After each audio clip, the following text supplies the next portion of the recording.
नगर पालिका परिषद बलिया की एक नई कहानियों के साथ आई है। कहानी ही कहूँगा और बद से बदतर कहानी। सबसे पहले तो मैं ये बता दूं कि ना मुझे किसी ने बुलाया है ना मैं आया हूँ। ये चीज आपने सुनी होंगी, मुझे माँ गंगा ने बुलाया है। तो चलिए आज उसी तौर पे मुझे आज इस नगर पालिका के नाले ने बुलाया है। क्यों बुलाया है वो हम देखते हैं। ये है हमारी नगर पालिका परिषद बलिया के जो भी वार्ड से और अगल बगल जो भी ग्रामीण इलाके उनसे जो निकल के नाले का पानी आता है। ये मसूद कटहर नाला है, जनपद बलिया है। इसके नीचे की जब स्थिति आप देखेंगे तो कूड़े का पहाड़ लगा हुआ इसमें जल रहा है। ये एक अलग विषय जो मैंने पहले बता दिया है। अब आप सोच रहे होंगे कि नाले के पास आखिर हम खड़े होकर अपनी बात क्यों रख रहे हैं। हम बताते हैं इस नाले की स्थिति क्या है। अब जब इस नाले को ध्यान से देखेंगे तो आपको सामने दिखा होगा एक घोड़ा मरा हुआ है, उसके आगे थोड़ा जाएंगे तो कुत्ता मरा हुआ है। ये सारी चीजों को समझिए। नगर पालिका की स्थितियां ये है कि खुलेआम में जब जानवर मर रहे हैं, फेंके जा रहे हैं और ये सड़ते हैं, इनसे दुर्गंध निकलता है। अगल बगल के जो निवासी हैं वार्ड नंबर 11 के, उनको यहाँ रहना दुश्वार हो जाता है। और खुलेआम में कैसे जानवरों को फेंकने की व्यवस्था आपको इकलौती नगर पालिका बलिया में ही देखने को मिलेगी। अब आप ये सोच रहे होंगे कि ये तो नाला है, फेंक भी दिया तो इसमें गुनाह क्या है। गुनाह बताता हूँ क्या है इसमें। गुनाह यह है कि खुले में किसी भी जानवर को, मृत जानवर को फेंकना अपने आप में अपराध है। इस तरीके की व्यवस्था शहर में नहीं होनी चाहिए। उसके बाद सबसे बड़ी चीज जो हम यहाँ पर आकर ये बात देखे, सामने प्रशासनिक गाड़ी भी जा रही है।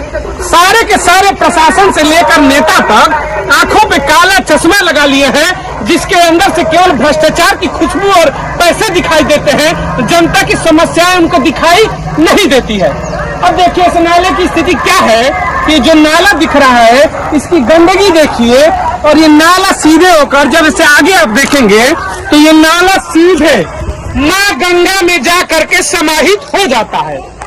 तो अब मुख्य विषय यही है कि यह जो गंदा पानी है जिसमें मरे हुए जानवर फेंके गए हैं, देखिए ये देखिए सड़ा हुआ जानवर जिसे कुत्ते और तमाम यहाँ पे जानवर खा रहे हैं। तो यही माँ गंगा में सड़ा हुआ पानी, जानवरों का जो मृत इसमें शरीर फेंका गया है, पूरे शहर की जो गंदगी है यह बहता है यहाँ से और बह करके सीधे माँ गंगा में जाकर समाहित हो जाता है। अब सोचिए जब भगीरथ ने भी माँ गंगा को अवतरण किया था धरती पर एक लंबी तपस्या के बाद, तो उन्होंने नहीं सोचा होगा कि माँ गंगा की स्थिति ऐसी होगी कि शहर का नाला सड़े हुए जानवर जो इसमें मृत फेंके गए हैं उस गंदे पानी को ले जाकर माँ गंगा में समाहित होना पड़ेगा। ये पूरा का पूरा नाला जाकर गंगा में समाहित हो जाता है। देखिए हर सब चीज है, गंगा स्वच्छता अभियान, नमामि गंगे, तमाम तरीके के जो प्रोजेक्ट केंद्र सरकार चला रही है, हमारे और आपके टैक्स के पैसे का जो दिन रात हम मेहनत से कमाते हैं, सरकार को देते हैं। करोड़ों रुपए का बजट लगा नमामि गंगे प्रोजेक्ट में। माँ गंगा स्वच्छ होंगी, निर्मल होंगी, पूजा पाठ होगा, उसमें डुबकी लगाएंगे।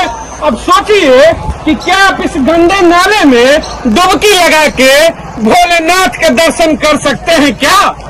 ये नाला जाकर समाहित हो जाता है माँ गंगा में। और इस गंदगी भरे पानी का जब मिलाव होता है माँ गंगा में, तो हम जो सनातनी है माँ गंगा में डुबकी लगाते हैं और माँ गंगा का आशीर्वाद लेते हैं और उसी स्वच्छ शरीर से जाकर भोले बाबा को भी जल चढ़ा देते हैं।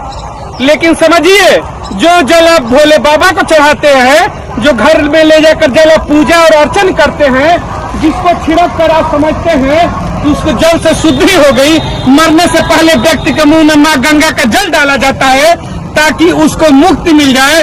वो माँ गंगा का जल इस कचरे से, इस नाले के गंदे सड़े हुए पानी का मिश्रण है। ये चीजें हमें न दिखानी चाहिए। ये जनपद के हमारे जिला अधिकारी, जनपद के नगर पालिका परिषद के भ्रष्ट चेयरमैन, भ्रष्ट उसमें प्रशासनिक अधिकारी जो ईओ बैठे हैं, तुम जैसे बेशर्मों को ये चीज दिखनी चाहिए कि गंदा नाले का पानी माँ गंगा को दूषित करता है। माँ गंगा के नाम पर देश में राजनीति जरूर होती है। हर कोई कहता है कि माँ गंगा को मैं स्वच्छ करूंगा, उसके लिए एक अलग विभाग बना दिया गया है मां गंगा को स्वच्छ करने के लिए। लेकिन उस विभाग की पलीता लगाते हुए नगर पालिका परिषद बलिया की यह दुर्व्यवस्था है। देखिए यहाँ पे मतलब आप खड़ा होना भी दुर्लभ है।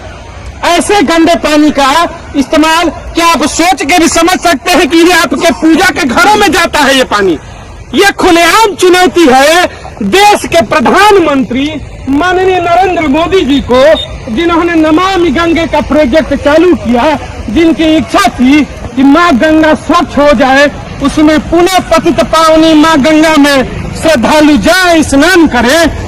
देश की जब गुजरात की बात होती है, अभी इलेक्शन चल रहा है, आपने गुजरात में देखा होगा, वहां की रिवर स्वच्छ हो सकती है, वहां की नदियां स्वच्छ हो सकती हैं, लेकिन हम जनपद बलिया में हैं तो यही नाले का पानी मां गंगा में मिलता है, लेकिन सारे के सारे ब्लडी सिस्टम एकदम सारे के सारे करप्ट। जनपद का विधायक, सांसद, राज्यसभा सांसद, तमाम जो जनप्रतिनिधि है, चेयरमैन और तमाम जो विभाग है, उनके मुंह पे तमाचा है कि सड़ा हुआ मांस का लोथड़ा जो इसमें खुले में फेंका गया है, मरा हुआ, ये आप देख रहे होंगे, उसमें कुत्ता, घोड़ा, ये सब सड़ के जो इसका गंदगी निकलता है, और पूरे शहर की बाथरूम की पानी, नाले का पानी, गंदगी का पानी गंगा में समाहित होता है, और उसी गंगा में हम नहाते हैं और कहते हैं कि हम स्वच्छ हो गए। अभी कुछ दिन पहले यहाँ पे गंगा स्नान होता है, हमारे यहाँ बहुत सारी भीड़ लगती है। नगर पालिका यहाँ पे कई लाख रुपए का प्रोजेक्ट लगाती है, लोग दूर दूर से आते हैं। महर्षि भृगु की तपोभूमि है, गंगा स्नान का बड़ा महत्व है यहाँ पर, लेकिन वो गंगा स्नान होता कैसा है? इस कचरे में नहा करके ये नाले के जो पानी जाकर मिलता है, उसमें हम स्नान करते हैं, और हमारी संस्कृति, हमारी सभ्यता के ऊपर ये खुलेआम तमाचा है। जनपद के नेताओं को शर्मानी चाहिए कि ये गंदा पानी जाकर नाले का पानी मां गंगा में मिलता है, इसको रोकने का एक प्रोजेक्ट होना चाहिए कि नहीं होना चाहिए।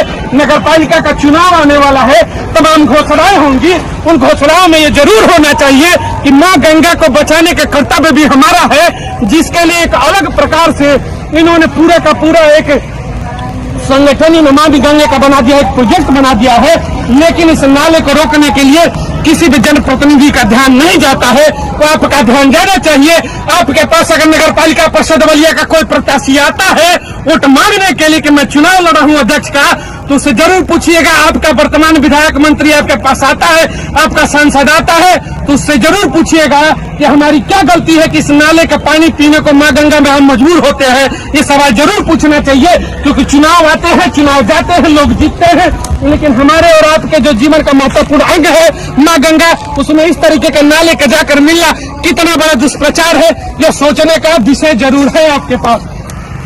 अगर यह इसके लिए कोई प्रोजेक्ट बना दिया जाए, कोई बड़े लेवल का पैसा लगाकर इसका अगर निस्तारण का काम किया जाए, तो शायद मां गंगा भी बचेंगी, हम भी बचेंगे, और आप भी बच जाएंगे। क्योंकि जब बात आती है इस तरीके के बड़े प्रोजेक्ट की, तो सरकारें अपनी हाथ खड़ी कर देती है। अब आप बताइए, हमारे बीच में मान लीजिए एक नगर पालिका के आम नागरिक हैं, इस देश के आम नागरिक हैं, क्या आप जब गंगा नहाते हैं तो आपको पता है कि नाले का पानी शुद्ध मिला होता है? तो वैसी मां गंगा शुद्ध होता ही नहीं होंगी, बहुत गंदा होता है।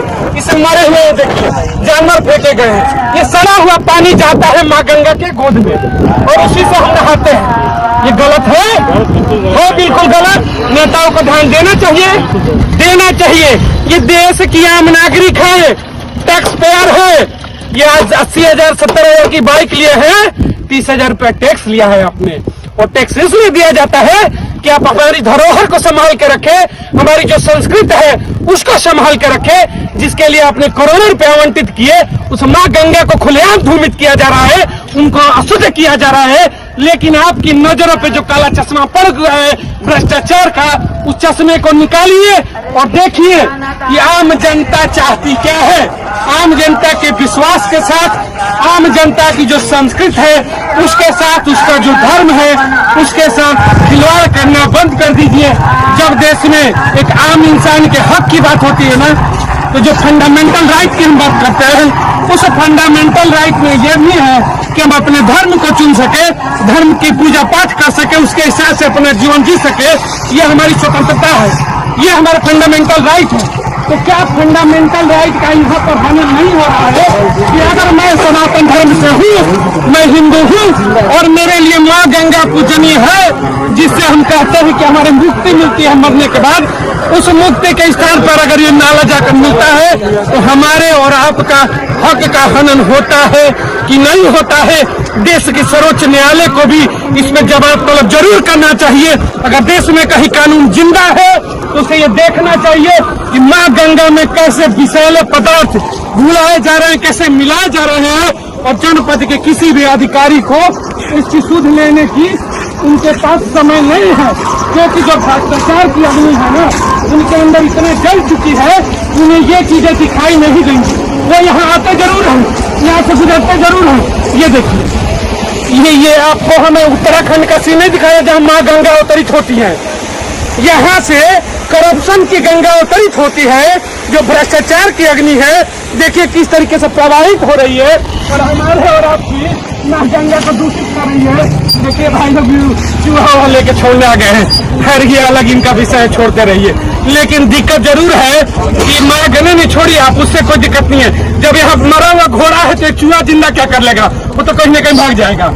तो यहाँ पे जानवर फेंके जाते हैं, वही हमारी माँ गंगा में जाकर समाहित होता है। आप सोच सकते हैं कि जनपद बलिया है, बलिया में भी ये महर्षि भृगु की धरती है, जो हम कहते हैं कि संस्कृत की जो हमारी धरोहर है, सनातन की पूंजी है हमारे पास, और उस पूंजी के साथ किस तरीके से खिलवाड़ किया जा रहा है। धर्म के नाम पे राजनीति होती है, लेकिन धर्म को बचाना कैसे है, ये देखिए। हमको लग रहा है कि अगर ध्यान से आप देख दें तो एक दो दिन खाना नहीं खाएंगे, हालात ये है। लेकिन ये विषैला पानी, ये गंदा पानी माँ गंगा में मिलता है, और नहा के हर हर गंगे, हर हर शिव जी, अब भोले बाबा को भी ले जाकर नाला का पानी चढ़ा देते हैं, क्योंकि भाई हमारी क्या गलती है। देखिए हमारे बाबा आ गए, इतना बात सही है। इस सरल पानी गंगा जी में मिले है, शिव जी के डलाई, और शिव जी के चढ़ा के कहे कि बम बम भोले। मजबूर है जनता, भाई क्या करे। इन भ्रष्ट अधिकारियों को नहीं दिखता है, बेशर्मों को। ये गाय चराने वाले है, कहता है न कि तो गाय चराता, अरे उस गाय चराने वाले के पास बुद्धि विवेक है, उसने कहा कि ये गलत हो रहा है, माँ गंगा में गंदा पानी जाता है। लेकिन जो बेशर्म कुर्सियों पर बैठ जाते हैं, कहते हैं कि मैं चेयरमैन हूँ, कहते हैं कि मैं विधायक सांसद हूँ, उन बेशर्मों को ये नदी नहीं दिखाई देती है कि नाला जाकर माँ गंगा को दूषित करता है। हमारे पास हमारी माताएं भी खड़ी हैं, माई कि पनिया जाला गंगा जी में जाके मिल जाला, हाँ वही से नहानी जा हमनी के, चना में पिए नहीं जा, मरद समय मुंह में डाला कहे कि हिंदू धर्म से बनी जा, कहे कि मुक्ति मिल जाए। अब बाबा श्री विश्वनाथ जी के और शंकर जी के चढ़ा के हर हर बॉम्बे को देनी था। और सोनी बेशर्मन के जो नेता बन सो वो कहीं नाला नहीं खुलेगा, रोज पानी पकड़ोगी शाम के साथ डाल जाओ, गंदा सड़क पानी पी जाओ। लगा कर नाला को कर दिया जा रहा है, उसके बाद कटान करके ये सुंदरी कनक बनेगी, क्या बनेगा। लेकिन जैसे नाला के लिए देखिए बढ़िया बात बता दी। वार्ड नंबर 11 की निवासी भी है, हम जिस वार्ड में है, इसके लिए मैं बता दूं 250 करोड़ से ऊपर का प्रोजेक्ट भी पास हुआ है, जो शहर में भी एक नाला है जिसमें आके कनेक्ट होता है, कि इसको घूमने वाला बनाया जाएगा साफ सुथरा। एक गाना बाजी साजी गान सिगरेट दारू मार चले ले जा, लेकिन इन बेशर्मों को ये नहीं समझ में आ रहा है कि 250 करोड़ घूमने के लिए मत लगाओ। बलिया साल घूमने का बहुत जगह है, हम महर्षि भृगु की तपोभूमि कराने वाले हैं, हम महर्षि भृगु की जाकर मंदिर को घूम सकते हैं। उस पैसे का प्रोजेक्ट यहाँ पर रिसाइकल करने के लिए लगाओ, इस पानी को स्वच्छ बनाओ, फिर गंगा में मिलाओ, इस पानी का सिंचाई में उपयोग करो। लेकिन ये बेशर्म नहीं करेंगे, ये बेशर्म सिर्फ और सिर्फ सपना दिखाएंगे, और नगर पालिका को कैसे लूटना है ये देख सकते हैं। इसी गंदे को पानी को पीकर हम अपने आप को स्वच्छ और सुंदर बनाते हैं। मिलेंगे अगली बार फिर से आपको कि किस तरीके से सारे करप्ट लोग मिलकर, प्रशासनिक अधिकारी हो, जो भी नेतागण हो, किस तरीके से आम जनमानस की भावनाओं के साथ खेलते हैं। किस तरीके से इस संस्कृति को बर्बाद करते हैं, धर्म को बर्बाद करते हैं। इन भ्रष्टाचारियों के लिए ना कोई धर्म है, ना कोई संस्कृति है, और इंसान तो है नहीं, इंसान तो हम जानवर है। अगर जानवर नहीं रहते तो ऐसे खुले में कचरा नहीं होता, ऐसे गंदा पानी माँ गंगा में मिलाया नहीं जाता। अगली बार इनकी नाकामियों के साथ फिर से आपको मिलेंगे। अधिक से अधिक इन चीजों को लोगों तक पहुंचाइए ताकि इन भ्रष्ट अधिकारियों के कानों में कुछ तो पहुंच सके। बहुत बहुत धन्यवाद, मिलते हैं अगली बार। जय हिंद।